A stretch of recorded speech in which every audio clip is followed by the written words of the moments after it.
record. Ooh. Dude, it has been a while, Yes, it has. right? It's been some time. Dude, since we spoke last, I've done a few things, right? One thing I talked about on this show, that I said I would do forever ago, I finally was able to go to an in-person tournament for Third Strike. Okay. That How's it was go? that was yesterday. It went pretty good. I'll get into that a little bit later, but it went pretty good. I finally did it. But I have a lot of thoughts on that. We'll get to that in a minute. Before that, though, I had like a full-on, like, life-changing experience in terms of like concerts and stuff. Okay. So Megan and I stumbled into these tickets for that Primavera Sound show or whatever. Okay. And it's like a 3-day festival. It's one of those things where they tried to do the show during COVID. They couldn't do that. They postponed it, and then like they were finally able to have it here September 16th through the 18th, right? It was like a weekend. Mm-hmm. And Friday was whatever. We didn't go on Friday at all. The artists that were up there were like, I don't really know who those are. Like the big headliner was Lord, and I was like, do you want to see that? She was like, no. I was like, good, because you would have went alone. It's Randy Marsh. That's what I was hoping it was, right? But then the next day was fucking awesome because we went to my friend's baby shower, and then that night we went to Primavera, and it's near Chinatown. It's at like the old historical, like the LA State Historical Park. That's where Uh-huh. it's at. And we saw Nine Inch Nails there, right? Yeah. And that was like, I've seen like rock shows. I've gone to festivals before.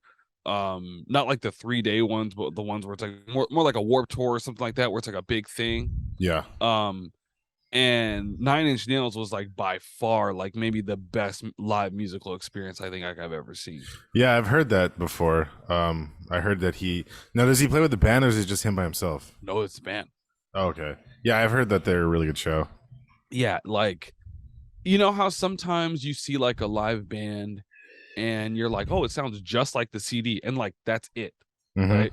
This sounds like, oh no, that's the guy from the CD, but this is the live version of that music. Like, you know how like with a good artist, sometimes you'll listen to one song and then you'll listen to the live version of that song just because Yeah. you like how they did it different ways. It's almost like two different songs. Yeah, He totally. was very good at that. They were very good at that. Like they opened with the song called Somewhat Damaged, and like to this day I still can see like the lights like in my eyes, like just like blasting, like your senses are getting blasted by all those lights and shit like that. It was amazing. It was probably one of the, again, the most amazing show I think I've ever been to.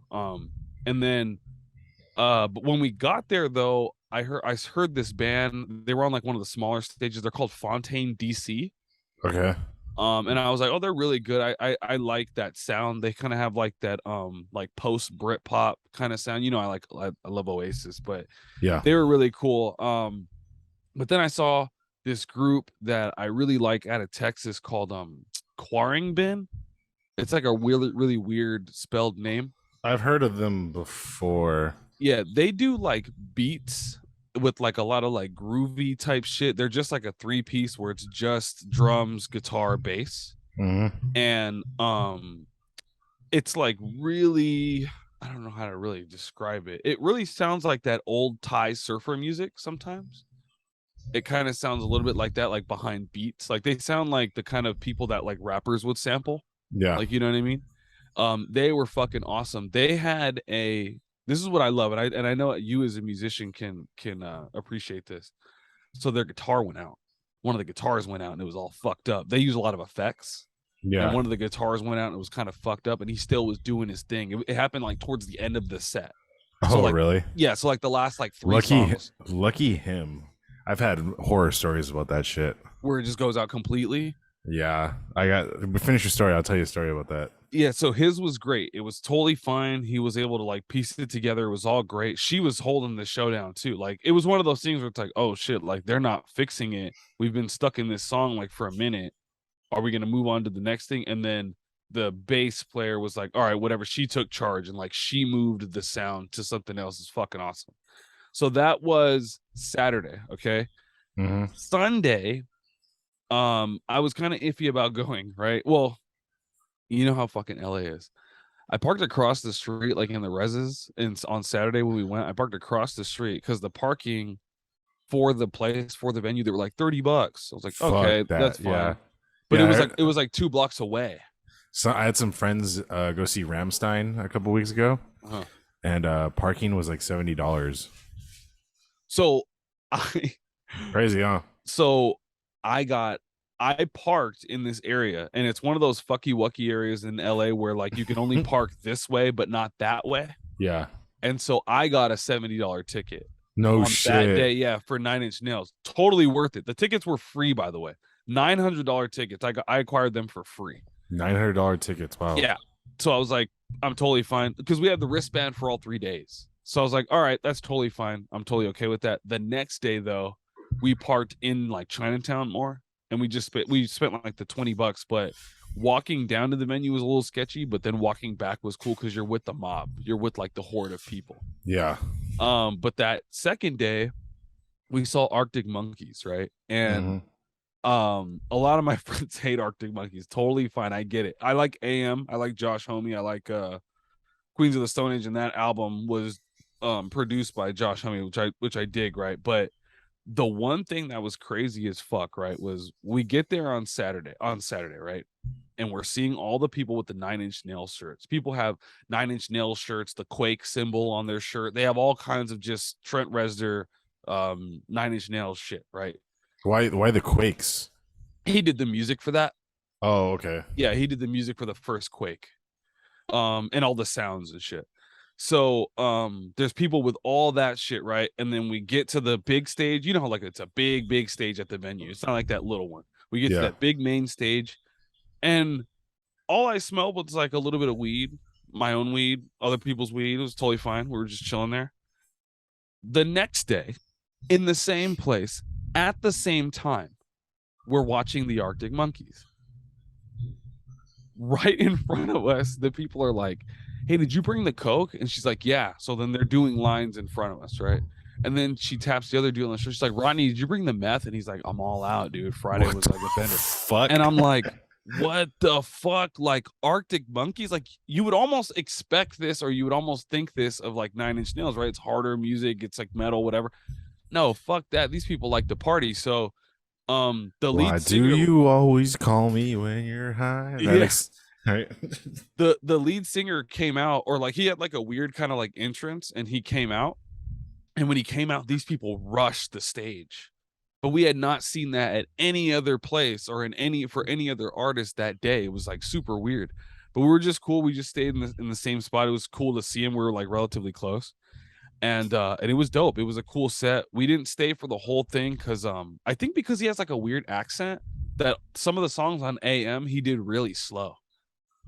Like he has like a weird accent. I think he has trouble like pronouncing some of the things, because they slowed a lot of the songs down from AM, but only AM, not any other album that they have. They're from the UK, right? Yeah, somewhere there. Yeah. Yeah, I remember my sister telling me about them a long time ago. Yeah. And my wife for that night we just saw them, and then my wife was interested in this producer dude that she likes, who did some music for some stuff that she liked, and then we went to go see him, and she was like, nah, I'm not even feeling it. This guy's not even it. Like we just saw Nine Inch Nails the day before. Like that fucked up the experience for this guy. Like this guy has no chance. Like he was on a smaller stage between two rock groups, so you couldn't hear what he was doing. Oh, because right, he's like that a sucks. producer type dude. Yeah. Where it's like beats and like just a piano, and his music's like real ethereal, where like they're fucking pounding that guitar. It was just one of those things. So then we bounced from there, and like it was just awesome. Like even though Arctic Monkeys, those songs were a little wonky, that's totally fine. I've wanted to see them before, and so being able to see them this way was kind of cool, because like, you know, not to be an asshole, it's not like being an asshole, but like sometimes you see a band and you're like, oh, this isn't like a band to see like this. You know what I mean? Like you're like, they're not really a live band. So like, this is cool, this is fine, but they're not on my list of people that I want to see again. Right. But then you get somebody who like rocks your socks, like Nine Inch Nails, Korn, someone who's like really, their shows are really great, and it's like, oh fuck yeah, I would see that again in a heartbeat, like the next weekend or something, you know. Yeah. But it was great nonetheless. It was pretty awesome, like super, like all these like little like indie music, metal people. It was cool to see like a bunch of people. I love that type of shit. Yeah. Yeah. Well, since we're on the subject of concerts, excuse me, I went to see Slipknot this past weekend. Oh, dude, nice. Yeah, it was pretty sick. Um, so they do this thing, you know that song "Spit It Out"? It's on their first album. I think so. I'd probably have to hear it. Yeah.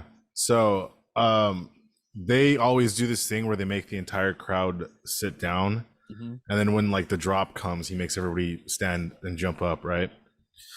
Well, I don't know if you ever been to the Irvine, the 5-star amphitheater, but I don't think so. so it's like floor and then it's like bleachers like the rest, right? And people were still getting rowdy during that. So when he had everyone jump up, those bleachers were rocking, and I was like, all right, well, this is how I'm gonna go. Like I'm gonna die here tonight.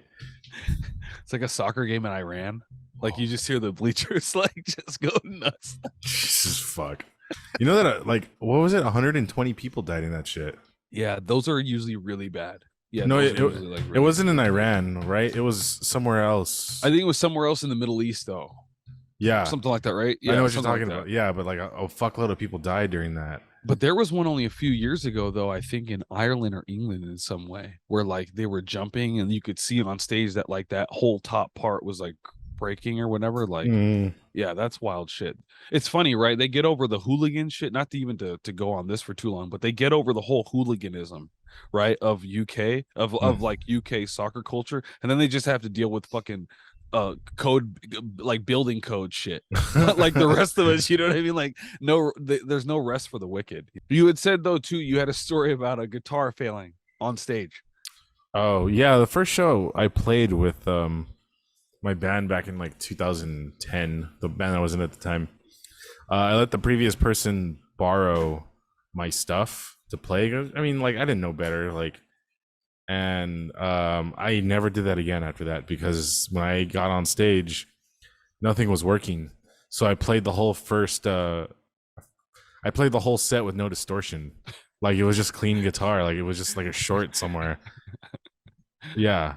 Never did that again. Yeah. So I went to the tourney on Sunday. I've said it. If you've been listening to this podcast since day one, I've been saying like, man, I want to get back to live tournaments, right? And then even with this, like I had kind of made like a spectacle of it in that I was gonna be able to play on like actual hardware, like real hardware, like the real way that Third Strike was originally played or whatever. Yeah, so did you play joystick and button? Yeah, the fight stick. Yeah, it had just that was all it had. And I don't play that way at home. I play with a Xbox controller, and then I play with this thing called a Hitbox. That's just it's not the directions. It doesn't. Everything is a button. So all the inputs. Oh, I've seen that. Yeah, that's cool. Yeah, all the inputs are like super precise and shit like that. And I'm getting ready for SF6 because I'll be competing in that as well. But it was cool. I won my first set. So you go. It's at Lost Levels in the Claremont Village. You go, you register. When I got there, people were already practicing, and I was like, okay, that's fine. You know, this is in the arcade that's downstairs, right? No, this was actually on two arcade cabinets in the. Have you been there before?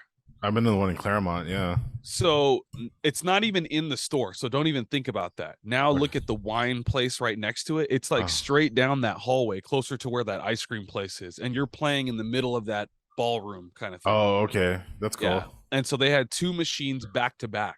So we were playing like kind of like the old school way, right? Yeah. Okay. And to be like totally transparent, I don't really prefer or care about the whole fight stick thing. Yeah. It's strictly a nostalgia thing. There's nothing about it being better. It's not better. It's not worse. It's not anything. A lot of people who are not familiar with fighting games typically think like, oh, their inputs are way better. But it's like people are just intimidated by everything they see that they don't understand. And there's nothing better about this than anything. Most people just do it out of nostalgia. And when I got on the machine, I was like, oh, like, because my thing was like, that whole arcade scene died like right after I got into fighting games. So I've always kind of been enamored by that whole arcade scene. But then I got a taste of it today, and it totally changed my perspective. Right, or the taste of it on this day, and it changed my perspective. So okay, I get there, register, everything's ready to go. They have the two machines there. People are practicing, and I've always hated this, right? In the Mhm. fighting game community, there's always like a pompousness. There's always like a I'm better than you in the fighting game community. I've always hated that. And there's always like a bravado also that I don't really appreciate. I'm just like I'm more of like a I like playing the game. I like knowing the meta. I like knowing the hidden information, all the information behind the game, all that stuff. I get there and I'm talking to a few people. I'm just like conversating with them. They had a Street Fighter 2 Turbo tournament earlier, and they had those machines in that same place. Mhm. And a lot of the fighting game community guys of a certain generation make like a really big point to be like, yeah, I only play on original hardware. And I'm going to tell you, right, you and I are involved in like many things in nerd culture. And I'm going to say something like a little controversial, but I have a lot of reasoning behind it, and I'll go over that. I'm not a slave to nostalgia. So I like nostalgia just as much as the next guy, but I do not hold myself and box myself into that in any way, shape, or form, and I will never do that.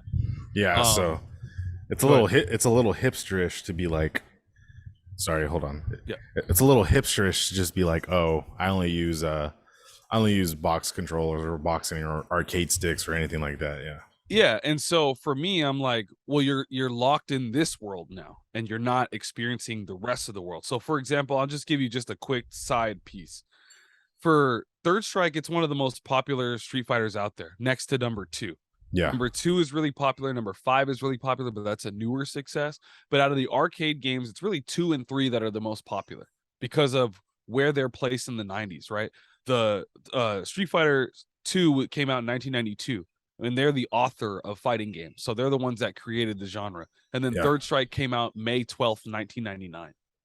So you have the span of the 90s right there, right? Yeah. And so you have these kids who are older, and so like they're in their 40s or whatever, and they played Turbo 2, but then you have these guys who are like 36, 35, 30 that play Third Strike or whatever. Mhm. And they lived through that whole arcade scene, and they came up through the whole arcade scene and whatever.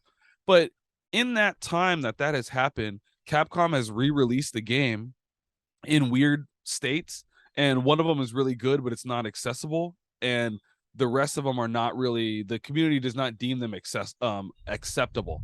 There are different ports of the game that just feel so different from the original that it's suggested that you do not play them at all.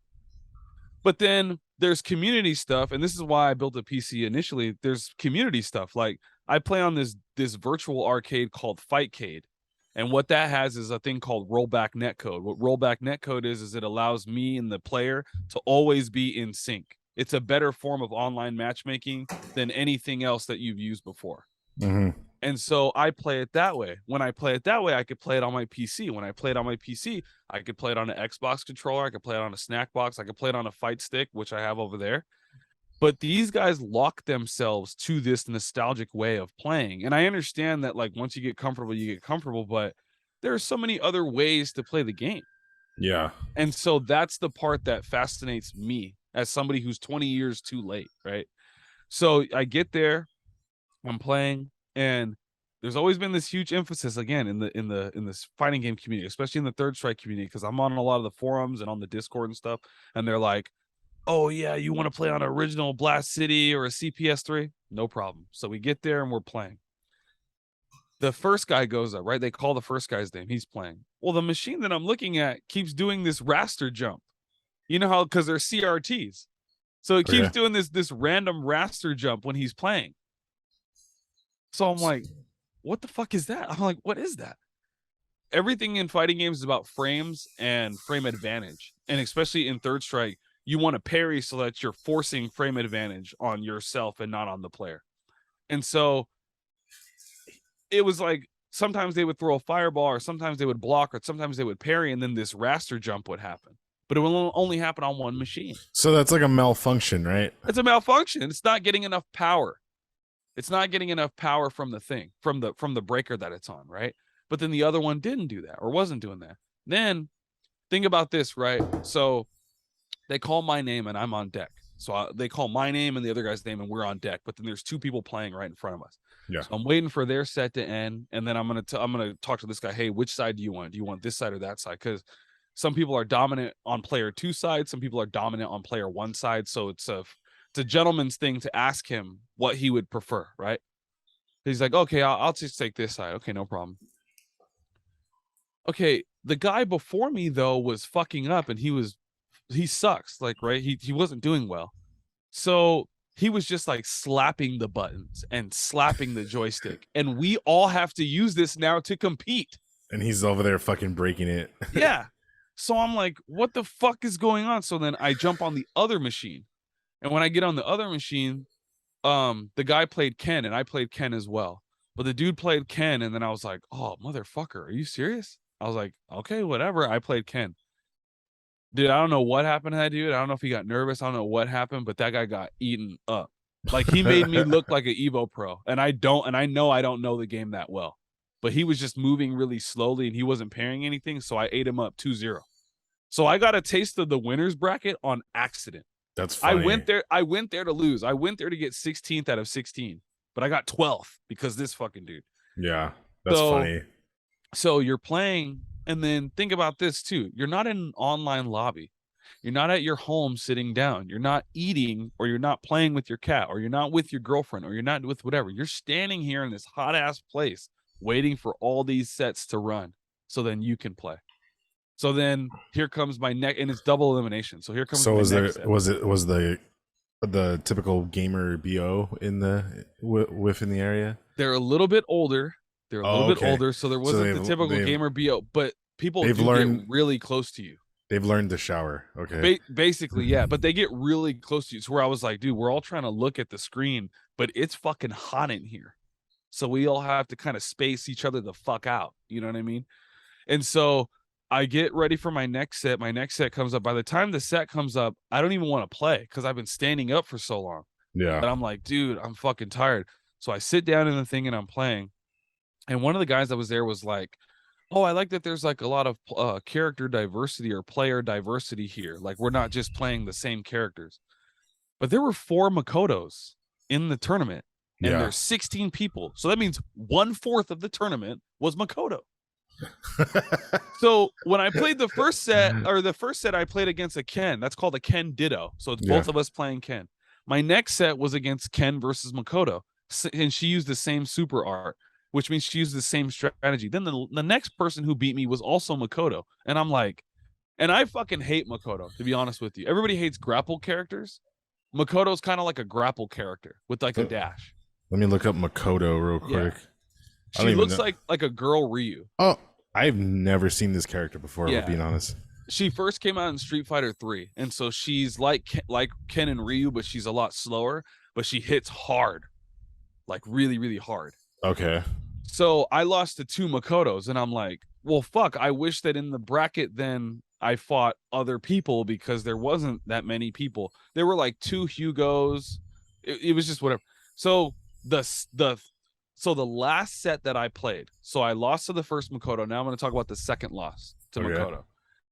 When I touched the machine, because you have to think, we played our set, we won winner's bracket.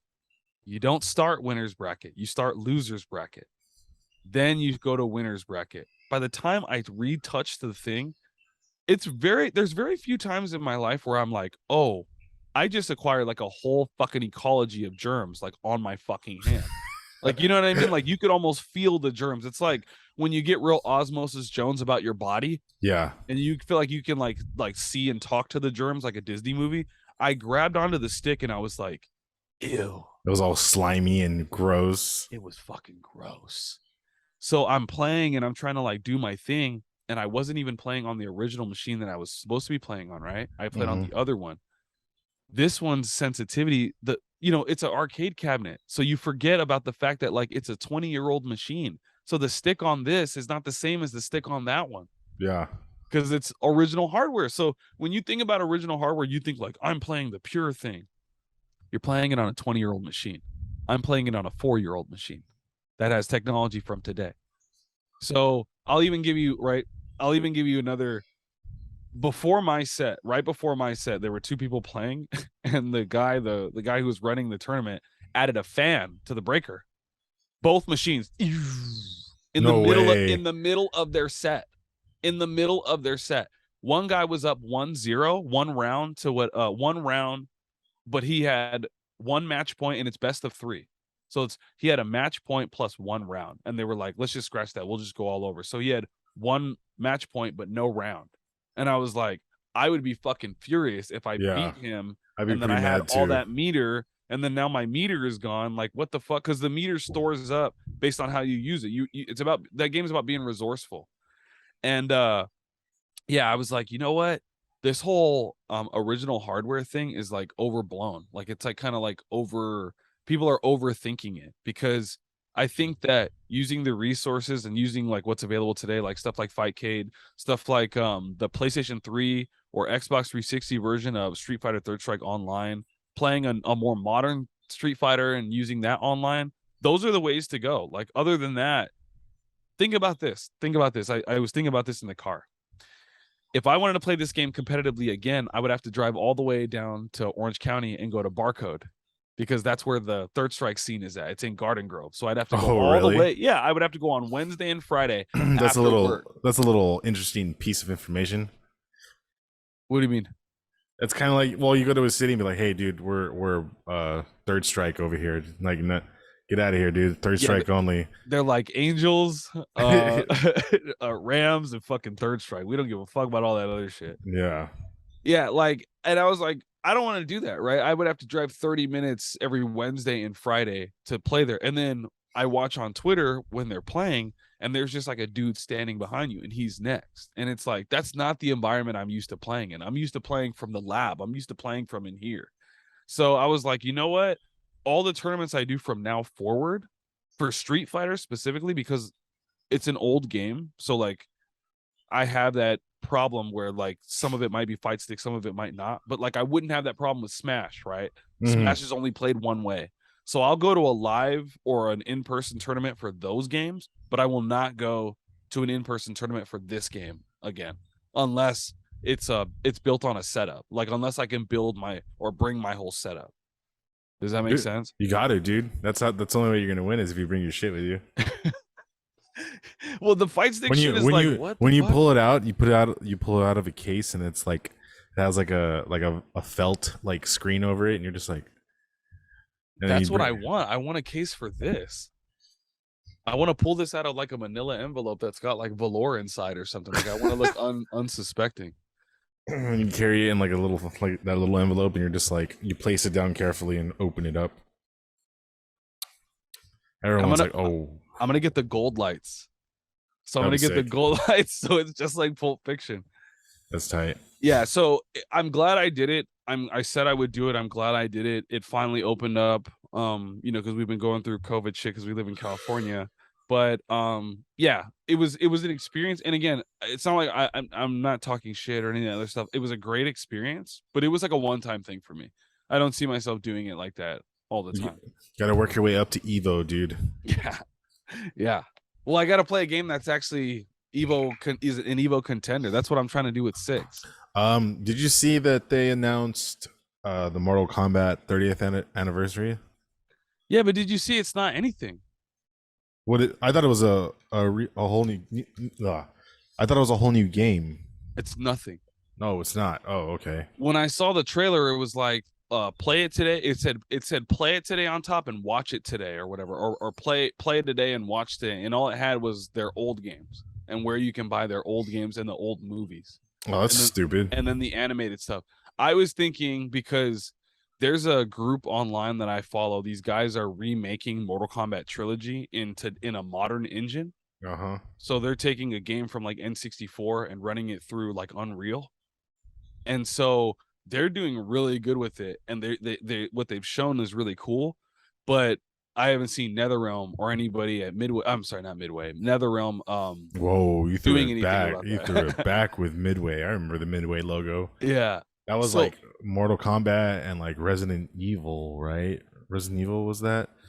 Midway? I don't think Resident Evil was Midway. Hold up, ladies and gentlemen, we're gonna look up what games were under Midway. Midway was like Hydro Thunder and like NFL Blitz and shit and Mortal Kombat. Midway games. Based out of Chicago, so they had Miss Pac-Man, Tron, Spy Hunt. Ooh, Spy Hunter was a dope game. Yeah. What do they have in the 90s? Galaga, MK2. Was that Centipede? NBA Jam, dude. Yeah. Mortal Defenders. Kombat 2, Killer Instinct, Cruising USA, Mortal Kombat 3. So basically every game that's in a arcade right now, in like the classic section, Midway was probably part of it. Yeah. It was Midway and Capcom at that time. They were like the Ooh. big dogs. Rampage World Tour. It just racing and like Quake. They had Quake. Oh shit, really? Yeah, NFL Blitz 2000. I remember Yeah. that game. Yeah, NFL Blitz for sure. Hydro Thunder. Anyways, yeah, dude. Let me know when next time you go. I'd want to go and see how, and support you. Yeah, I think I'm gonna try. There's a weekly that does Smash, and I'm gonna try that. Because it's just like me bringing my own controller. But again, like if I can't bring my own setup, I will not be playing. I think the only other time I can see myself leaving to go to a tournament for Street Fighter would be when 6 comes out. So that won't be until March. That's gonna be big. Mm-hmm. I can't wait to see. Yeah, I was just on a podcast today. I did like a Spaces on Twitter with these people that I met from the fighting game community, and we were talking about the beta because the beta for Street Fighter 6 ended on the weekend. It's a closed beta. I didn't get in, but I was watching footage, and we were talking about that. It was pretty cool. It was like a 2-hour fucking thing. It was awesome. Shouts out to what the fuck Plus on Block podcast. I think that's their thing. All right, real quick. Now that we're on the subject of gaming, the Overwatch 2 launch was awful. It was so bad. Yeah, I was watching somebody on Twitch, I think at work during like the DDoS, and like people couldn't get in. The queue was like 40,000 blocked and shit like that. Yeah, I had friends waiting legit like all day just to get into a game. It's so weird, right? Because did you play the first one? I did, yeah. I did. Played for a good solid 2 years straight, and then I kind of just put it down. I put it down around the time Doomfist came out, and just periodically like returned to the game every now and then. I wonder, did it come out day one for you guys too on console? Yeah, it did. Yeah. I remember playing this shit on launch day, and it was amazing, right? The first game, it was so good, it was so crazy, like just to even think about this. And we played it for like a really long time. I was Hanzo, and we played it. I think we used to play together now. I don't think I've ever played it on console. But so it was cross-platform, wasn't it? I don't know. I think when that happened, I was already done with the game. Oh, whatever. Continue. I played for a while and I really enjoyed it, but then I just kind of started to get really just like, oh, you know what? I know what this is now. Like I get this whole hero shooter shit. It's like meta and all this other stuff, and I'm like, oh my god. And I get people are really into it now, but from the beginning, man, with number 2, I was like, oof, okay. I'm gonna let you guys take that chance. I don't think I'm gonna touch that. Well, it was delayed for like a good while, right? Yeah, I think it was delayed and changed hands, like changed directors or something like that a couple times. It went through the whole like thing with Blizzard, and till finally they were like, okay, let's just make it free. Yeah. And as of right now, I just read the last update, and there are heroes missing from the game because they're balancing them or they're fixing them at all. But yeah, just a couple heroes aren't in the game anymore. Yeah. Yeah, I feel like if you did this during COVID, it would be excusable, or there would be like a higher, not necessarily excusable, right? Because it's not about I'm never going to play the game, so it's not about me. But like it would be a little bit more like people would have like a higher tolerance for that. But to do this post COVID is like, man, what were you doing? Like you were pushing, like everybody pushed their games back, and not everything came out like this. So, yeah, I don't know. It's really interesting to see how the Blizzard of today is not the Blizzard of yesteryear in any way, shape, or form. I hope people start playing that Gundam looking. Have you seen that, the Gundam Overwatch?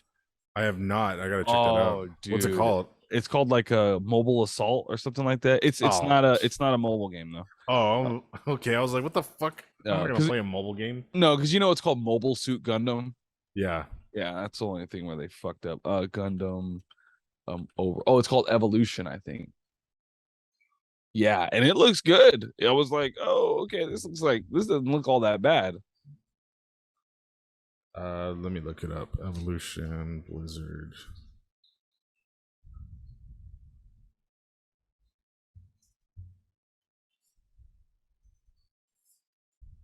Yeah, team-based FPS where you pilot Mobile Suit Gundams from the Smash Hit Gundam anime. Yeah. So they had like some launch issues, but I was like, I don't know why this game looks more interesting to me than Overwatch, and it's free to play as well. Gundam Evolution. It's called Gundam Evolution. Mhm.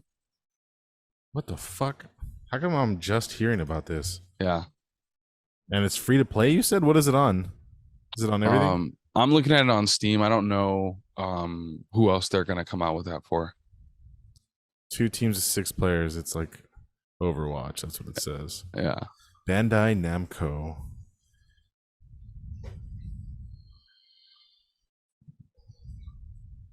Oh, this actually looks pretty sick. Yeah. What the fuck? How? I was much more interested in this. Like it just like even the level design is like a little bit more sterile, but like you can focus more on like the strats and stuff like that. I think the thing about Overwatch for me, and like I know it's hard to understand this kind of shit, but like when you have games like that, you're kind of never balanced. Right? If you ever really pay attention, games like that are really never balanced. It's only on PC. Oh, for now? Oh, okay. And so like that becomes a thing where like people just start playing metas and strats. Like people just start playing the game, but they're not playing the character that they want to play. When the game is all predicated on like, hey, like we're representing you. And it's like, yeah, but my character sucks in the meta. So I'm not going to use that character, right? Like I'm going to use Diva or something like that instead. So yeah, I hope that they get it together. I hope they're able to figure it out. But yeah, I didn't want to touch that. It's free for a reason. So I didn't want to touch that. Yeah. All right. Well, moving on. Hope they get better. But House of the Dragon. Actually, no. House of the Dragon. Let's save it for the end. Super Okay. Mario trailer. Have you watched it yet? I did. What did you think of Chris Pratt's Mario voice? The little piece that we heard, because it's making a lot of news online that a lot of people don't like it. What do you think? Ironically enough, it's kind of interesting, right? Because Toad sounds fine. Bowser sounds fine. But I think the problem with Luigi and Mario, because I don't have just an issue with Mario, I have an issue with Luigi as well. I get how, when you hear Mario, right, you're used to like the like it's me, Mario. Like you're used to like a certain kind of sound. Mhm. And then when you have like Luigi's like nervous. Yeah. Right. So like in Mario Kart, he makes those weird sounds. Like he makes those weird ass sounds, right? Yeah. And then you have like Charlie Day, right? And he's supposed to be like this nervous guy, right? They have Charlie Day. I think they chose Charlie Day because like he's kind of like Shia LaBeouf in Transformers, where he's good at playing he's good at just rambling. Yeah, that's just like a noise I always I think of when I hear Charlie Day. Is like wah, wah! Yeah, but like none of those sounds are Mario and Luigi. Mhm. So like that's the part where I'm like, I don't know. This is really weird. Like those two are the ones you kind of can't play with because we already have a sound for them. Right? Like even Ryan Reynolds being Pikachu's fine because there's no sound for him. Yeah. You know what I mean? Like he just makes like these like Pika Pika or whatever. That's fine. But like this one's just like a little weird to me. Okay, so he posted this video on Twitter like around the time that he got casted for it. Mm-hmm. And he made a joke as he opened it up. He was like, "Hey guys, it's me, Mario." Like he just said it in his normal voice, and people were comparing it to the actual voice that is on like the trailer, and it's like that's the exact same voice he made. Like he didn't like try and like change it at all. It's because when they're running at the end of the trailer, he goes, "Oh, Mushroom Kingdom, here we come." Yeah, it sounds weird. Yeah, it's really weird. Overall, I think the animation and Jack Black as Bowser, that he looks like he's actually doing a good job as Bowser. Yeah, all that is cool. And then again, what is it? Not Peel. No, not Key, but Peel is Toad. Yeah. So that's totally fine. Like it's all totally fine. It's just those two sound really weird. You know that the actual actor that's been voice actor that's been Mario forever is in the movie as somebody else. Oh no, I didn't know that. Yeah. So they didn't make him Mario, but they gave him like a side character. Yeah, weird. I don't Yeah. know. It All the seems brothers have a sound. All the brothers have a sound. Waluigi has a sound. Wario has a sound. Like it's kind of like, you know? it seems like they just kind of needed like a face for like the publicity, you know? I guess like Chris Pratt is like America's like sweetheart or whatever you want to fucking call him, but like, you know, he's the stand-up Christian handsome fucking in every single movie white guy, you know what I mean? So I think, Sure. I mean, that's the furthest thing from an Italian plumber. I yeah. think. So they just, I mean, I don't think I feeling I don't think it's gonna affect the movie. I think the movie's gonna be good, but it's just kind of like, well, I mean, what I see why you guys did that, but I think it's a little shitty why you guys did that. This is gonna be.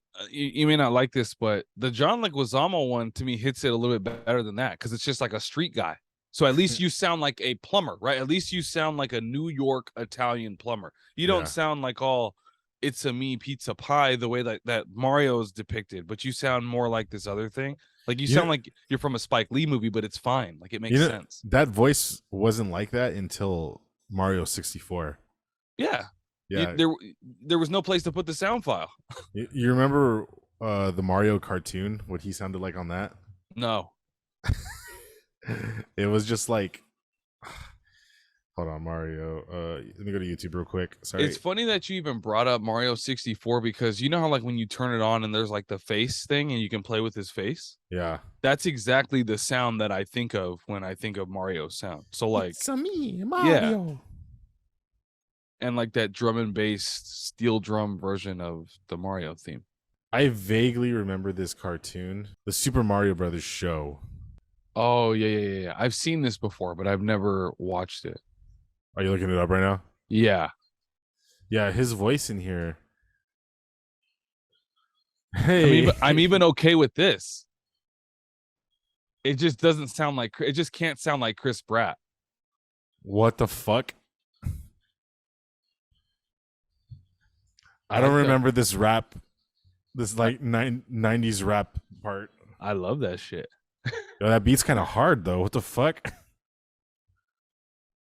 Yeah, this sound because like Mario's kind of just supposed to sound like a knockaround guy. Like, hey, you know, like whatever. But like Chris Pratt has none of that. Chris Pratt sounds like Clark Kent. Sounds like Clark Kent playing Mario. Dude, this is pretty hard, dude. I'm not gonna lie. Yeah, okay. Well, whatever. Hopefully it's good and hopefully it gets a sequel and Chris Pratt doesn't fuck it up. Yeah. Or I hope that it's not too late and they can fix the Sonic. Like Oh kinda yeah, thing. yeah. Yeah. If we complain enough, they'll do it. I know. Shit. You want to move on to House of Dragons? Yeah, let's end it with House of the Dragon, yeah. Okay. I'm not caught up. I have just the last episode. I'm gonna watch that one today. Is this the season finale though? There's 10 episodes, and the one 10. last night was 8, so there's 2 more 10. episodes left. Oh, okay, 10. I thought there was 8. Okay. So I'm just gonna kind of like say it. I was watching it last night with my wife, right? And this is the spoiler part of the show, by the way.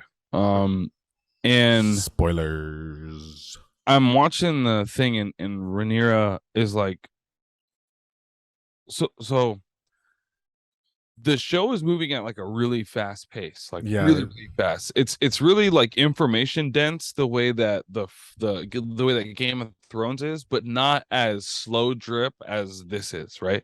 And things are moving so quickly, like Rhaenyra and her husband have like their own agreement and they're doing their own thing, right? And then he's just like, I want to be with you. He loses his sister. I want to be with you, and I want to figure this out. And then like at the end of the episode, they like ship him off and all that stuff. Yeah, but yeah, take your boyfriend, get the fuck out of here. And I'm like, wow, okay, this is moving really quickly. And now she's married to the dude, and now there's black kids and white kids with her and her cousin. Like, it's just like, whoa, this is moving really quickly. And I don't know if I am the only one who feels like this, but I'm like, this is crazy. And then the other That's, half is the hold on. I think it's so funny that she was still trying to defend that those were her original husband's kids, and all the right, kids are white and he's black. right.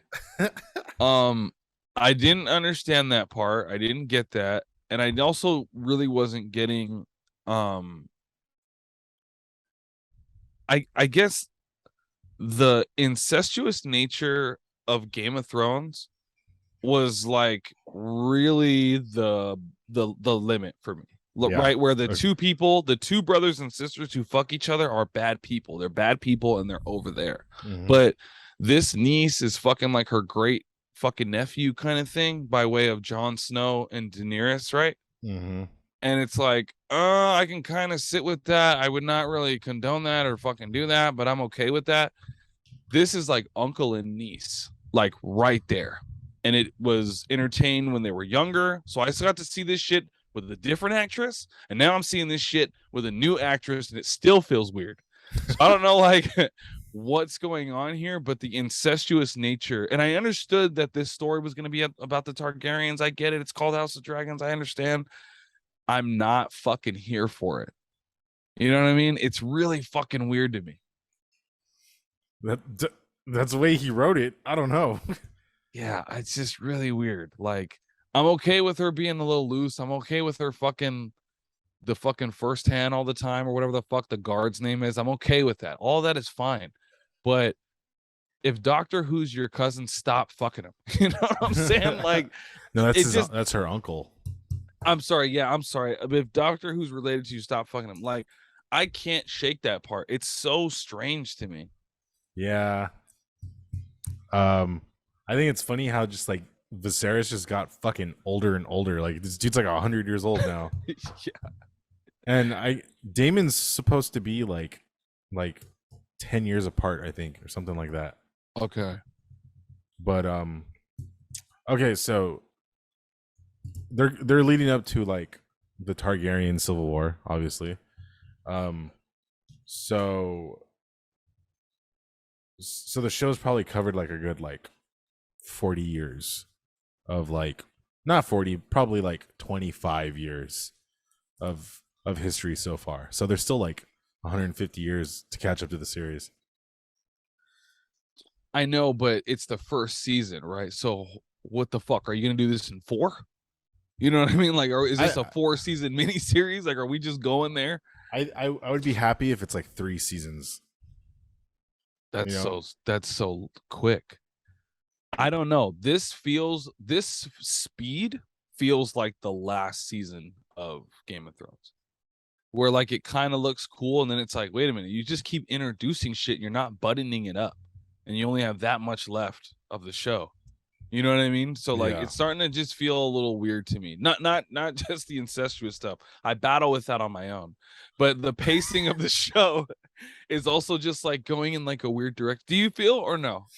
Uh, I felt that with like the time jumps because the whole purpose of switching the actresses were because in the book, and this is what a friend told me. Don't quote me 100% on this, but I guess in the book, Rhaenyra is not I guess what you call pretty anymore after having so many kids. So they got like a different actress because she like ages and she's not pretty anymore. So that's why. Okay. But I didn't know there was going to But be. I don't think Chanel West Coast was pretty in the first, so I don't really understand what that's about. Yeah, she was supposed to look like a lot older and just like she's been through like a bunch of shit, you know. Okay. So Rhaenyra's supposed to be like the symbol of like free will because she just kind of just does whatever the fuck she wants, and Alicent is supposed to be like that old way of thinking where it's like, oh, you're given to this man because of like political issues and stuff like that, so these Mm. houses can stay strong.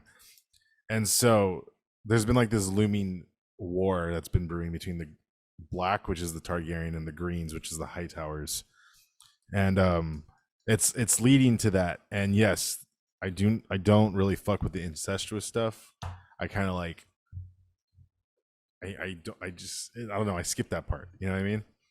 I The, purposely revert them back to being actors so that I don't have to face the reality that that's the niece in the thing. You know, the niece and the uncle. Like, yeah. I'm like, oh yeah, Doctor Who's kissing the girl from House of Dragons. Like, I just changed the whole thing. So you're up to episode 7 already, right? Yeah.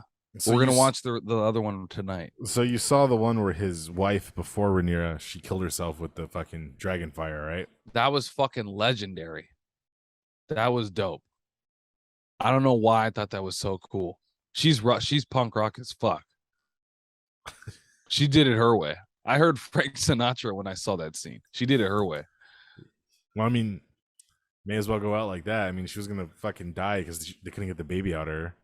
That's what I thought was so punk rock though, because they were showing how they showed how in the beginning the one king experienced this, right? Yeah. And he did that to his wife for the good of the kingdom. But this guy's not like that, right? But then she's not like that, right? We didn't even see him make the decision, right? Because the maester went to him to make the decision, and she's like, "Fuck all that. I'm not with this shit. Barbecue me. I'm done." You know what I mean? Like that was dope. Like to take that by the balls like that was fucking awesome. The dragon was like, "Are you sure, gang?" And she's like, "Fuck it, dude." Yeah. I think the king's kids are a couple little shits. I don't know why he was jacking off outside a window. Oh yeah. They've showed that, right? They've showed that those kids are fucking wild, right? Yeah. They pretty much like. And I like how like she catches him like jacking off out the window and then just like completely like ignores the fact. Like she's like, "Come on, you're supposed to be king. Like get your shit together." And just completely ignored that she just caught her son jacking off outside of a window of like a fucking high ass tower. Yeah. I like the relationship between that character and her father. That's one of the stronger relationships. I feel like she's like a soft Cersei in the making kind of thing. Like she's going to become quite dominant in that way. Where I think that the things that Rhaenyra does are a little bit more transparent because she's so hell-bent on freedom. So like you're just like, she's gonna fuck that guy. You already know she does what she wants to do, right? But I like the cunning nature of the how the guy like put his daughter in this place. When she cut Rhaenyra, the dad was like, "Bro, I thought you were a fucking pussy, but now I can show you this gangsta shit," right? Like he was basically telling her like, "I could show you how to really become fucking royalty out here," and which I thought, okay, that's cool. And again, the king is getting older, so I'm sure he's gonna die off. But the hand of the king, that character who's the hand of the king, that is my link into the show. That's my source into the show. Otto Hightower. Yeah, when he dies, I'm out. Because he's the most fascinating thing. I can put up with all the other stuff because him and how he controls his control is really interesting. It's always like that's one thing that I love about Game of Thrones is that these players who are controlling the game from behind the scenes are always the most interesting. So every single time they're on screen, you're like, "Oh shit, is he gonna say?" Or like, "What does that mean?" Like, "Oh shit, he's lying to the king? But does the king know that?" All that type of shit is really cool. Like Littlefinger. But yes, there you go. Yeah. That's exactly it. Yeah. So I love those kinds of cunning bastards. And then I like that there's kind of a rat race effect where one person is doing something in secret that is canceling the action of another person in secret and that kind of thing. Like I really like that. And like the shit where it's like, yeah, let's just go to this other place so we can do whatever the fuck we want. You know what I mean? Like let's just do the suck and fuck over there. So it's not a spoiler, but did you see like what happens on the next episode, like the preview for the next episode? No, I didn't touch it at all. Oh, okay. All right. I don't know if this is a spoiler or not, but it probably will be. Oh, there's another time jump. Okay. Yeah. And it's one of those things where like they got an actor that doesn't look like he's that age. Like he looks like he's like way older. Yeah. And I'm laughing because again, back to what we said before, the whole fucking Mickey Rooney thing on The Simpsons. And he's like, "Oh, Jiminy Jelliger is like he played like a younger actor."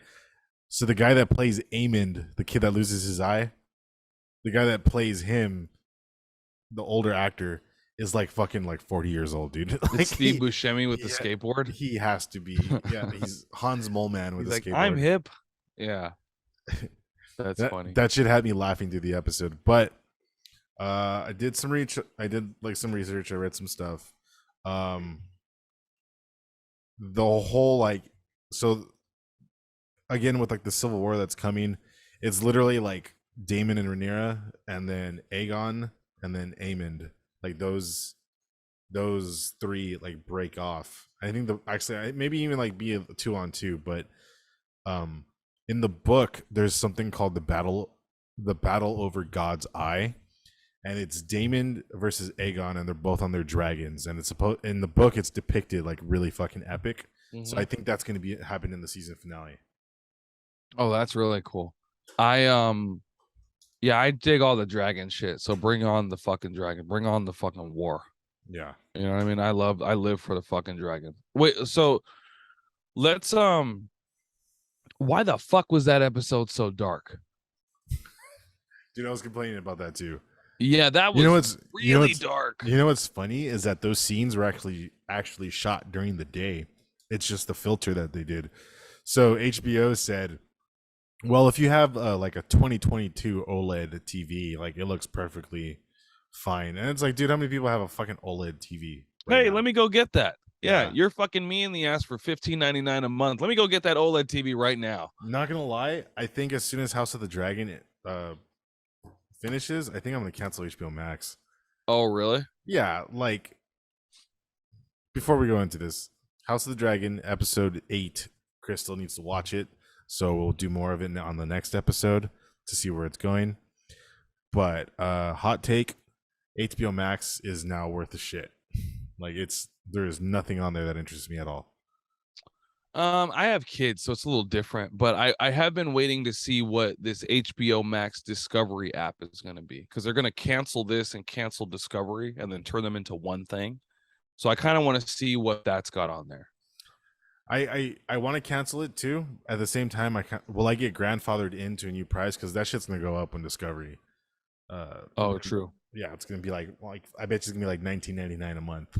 I wouldn't What be do you- surprised. What do you think is we should do this, because I'm interested in this. What do you think is worth the subscription right now? Disney Plus, well, I guess it depends on what you're into, because so I think Disney Plus, if you're into like all the Marvel stuff, which they're putting out a lot for it, so it's worth the subscription. You want Star Wars? There's a new Star Wars show like every fucking month. Doesn't matter if it's good or bad. You know, what I mean, there's content coming out. Amazon Prime has like those little like special like shows, but they're losing me with Rings of Power. I literally am going to keep them because of The Boys and Invincible. But I mean, there's nothing on there out that's anything special, you know? It's kind of like Hulu. Hulu comes in that package with Disney Plus. So it's kind of like just there because we have Disney Plus. Netflix is cool, but I find myself scrolling through that more than I do actually watching something. So for me, HBO is king because they always have the good premiere documentaries.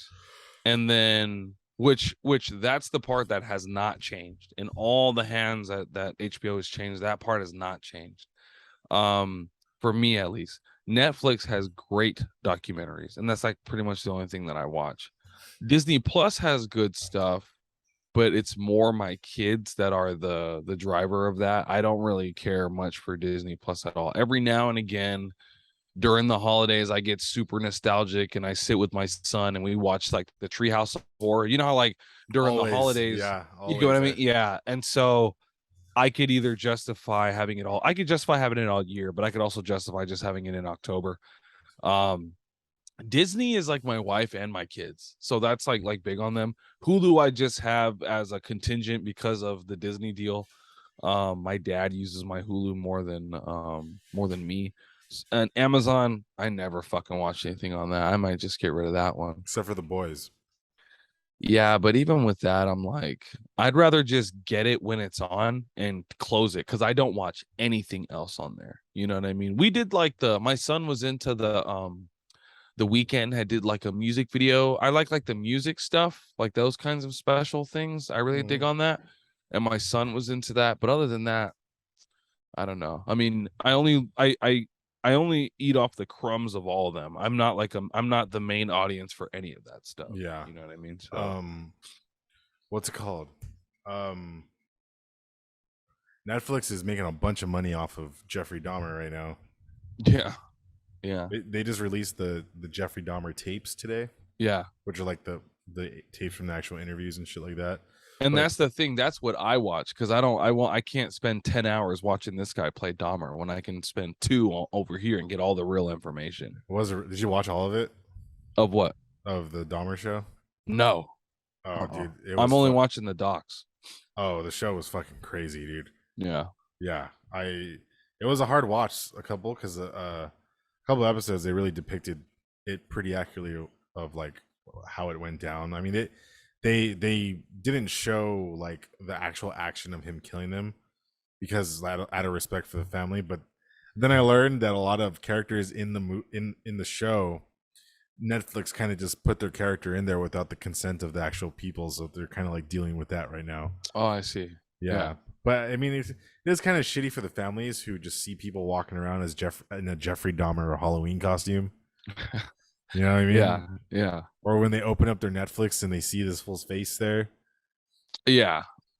My thing with those too is like, I don't know. I'm like a little more sterile with like my information. I kind of just want the info and I want to get out versus like, oh yeah, Cuba Gooding Jr. does look like OJ. Like, you know, it's kind of like it's fine, but I would rather just watch the documentary because like the elongated nature of the thing is where I'm like, I don't want to fetishize this. I don't want to be this guy for Halloween. I don't even want to be one of the people he killed for Halloween. I don't want to be any of this stuff. I don't want to see any of this stuff like this. I'd rather just like, I don't know. There's something about with these documentaries, especially the Netflix ones, where like they're talking to the district attorney, they're talking to the jury, they're talking to whatever. It's kind of like, okay, this is cool. You can kind of just look at it from a distance. But I feel like the show puts me right there where I'm like, nah, I'm actually all right. Like, that's actually fine. Yeah. Like, you know, it's almost like Inside the Oven with Hitler. Come on. It's like, no. I don't want to see any of this shit. I'm good. I'm fine. You know, I don't want to see any of this shit. You know what I mean? It's a little too close to home. I'm like, he killed black people exclusively. I think I'm good. You know what I'm saying? And today's Netflix special, Inside the Oven with Hitler. Yeah, it's like, whoa, not that. And it's like Ryan Gosling's playing Hitler though. It's like, no, I know, but I don't want to see that. And Chris Pratt is playing Hitler. Get it right.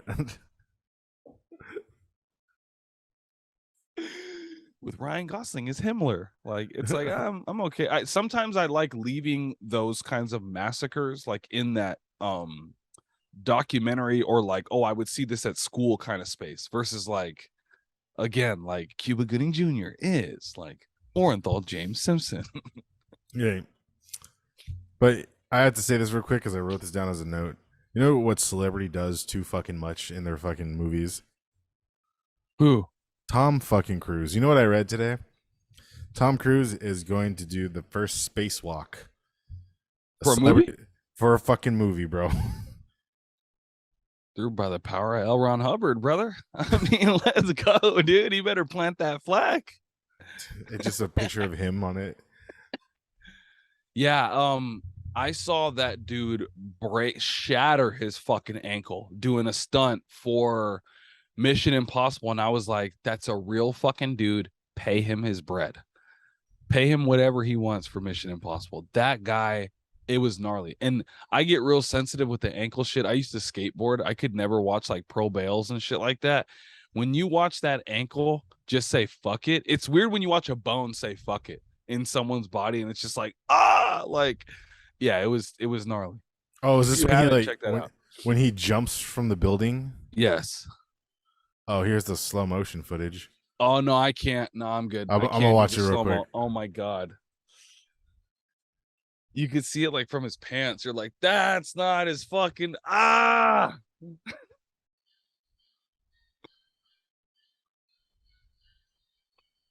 Oh, it fucking hurts. Oh my god.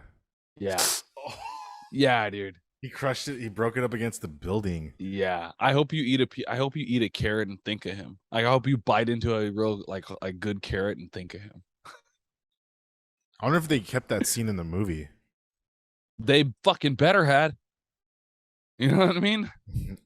Like how everyone points out that fact in Lord of the Rings, how what's his name, Viggo Mortensen breaks his ankle when he kicks the helmet, Oh, he or breaks does? it breaks his toe. You know when they're looking for the hobbits in the two towers, it's like this is an internet joke because like that's like the one fact everyone says about Lord of the Rings is That's that funny. when they're trying to track down Merry and Pippin with the Uruk-hai, and he kicks the fucking helmet and he screams and it goes to the ground. It's because he broke his fucking toe. Fuck. And so they just kept it in. Like he just stood in character, but he really fucking shattered his toe. That's like Leo cutting his hand during the scene in Oh, and Django Django? Unchained. Yeah, that's crazy. He just went with it. Yeah, some of these guys crack ribs and shit. But like what I get surprised is at how like everyone else like doesn't break character either. Because if I saw someone like rip their hand open, like no matter what situation I'm in, I'll be like, is bro okay? Like, you know? Yeah. It's I think like it's that weird, like, wait, are we filming, or did the director give him a note, or like what's really going on, right? it's like in the Dark Knight when they're in the after party or whatever, and Joker comes in with the shotgun and he's looking for Harvey Dent.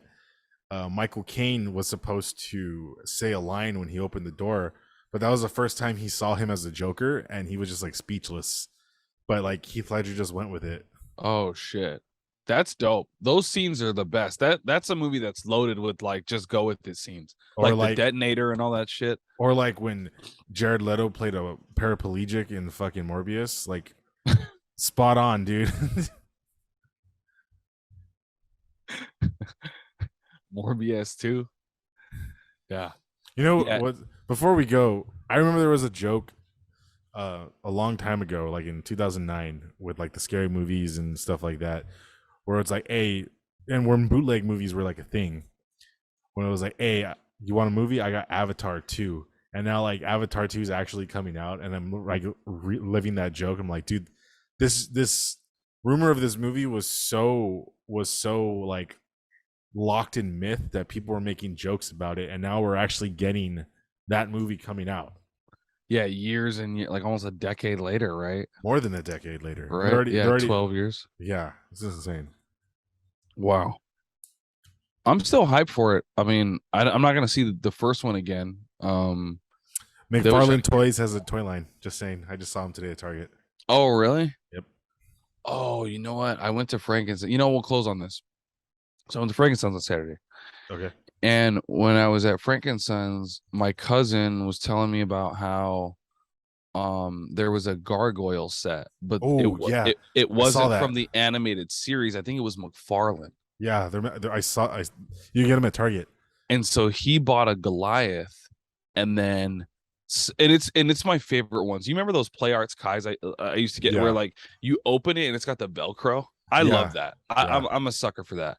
And he got 2 of them because he bought one full price and he saw one on sale and he's like, dude, I'll give it to you. I'm like, dude, what the fuck? Remember the guy who did the voice acting for that? He was also the Colonel in Halo and shit. Oh, okay. Yeah. I love that dude. That I forgot his name is black actor. Awesome. He has like a really cool voice. He does the voice of that one character too in Saints Row. Forgot that guy's name. He's Moesha's dad in the show too. I I know. Yeah, that guy was epic. So he's supposed to bring that down, and I'm like, ooh, I want to fucking display that motherfucker. Like, it's big. It's a pretty big one too. But like Goliath just looks fucking sick. Like he almost looks like the old cartridge for Killer Instinct on the N64. There was like that gargoyle on there. Yes. Yeah, I've seen all of them at Target, and also close out with this. Keep an eye out Target because there is a Ninja Turtle Universal movie monster mashup. Okay. And it has like Donatello mashed up with the Mummy. So yeah, it's pretty sick. Yeah. And there's a Power Rangers one also. So my cousin was gonna buy the set of that where it was like Donnie and someone else from the Power Rangers set, but he didn't end up grabbing it. He got this one instead, but I was like, dude, that's fucking sick. Like I never saw that. Yeah. So yeah. All right, guys, we're gonna close out now. This has been Ian and Chris. Thank you guys for listening, and this has been the Arkham Dropouts podcast. Make sure to like and subscribe. See you guys next time. Peace, y'all.